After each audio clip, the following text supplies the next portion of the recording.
नमस्कार.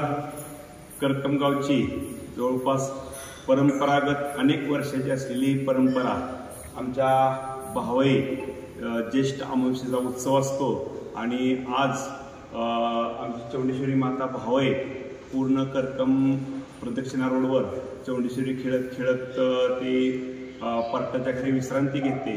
खरे म्हणजे कोष्टी समाजाचा अतिशय उत्साहाचा आणि आतुरता लागलेला हा भावई उत्सव असतो आणि या भावई उत्सवात अनेक समाज बांधवाबरोबर करकम ग्रामस्थांनाही या उत्सवाची ओढ लागलेली असते आणि तो भावई उत्सव आत्ता 11 वाजता सर्व समाज बांधवांच्या योगदानातून आणि सहकार्यातून आणि उपस्थितीतून आणि सहभागातून संपन्न होणार आहे.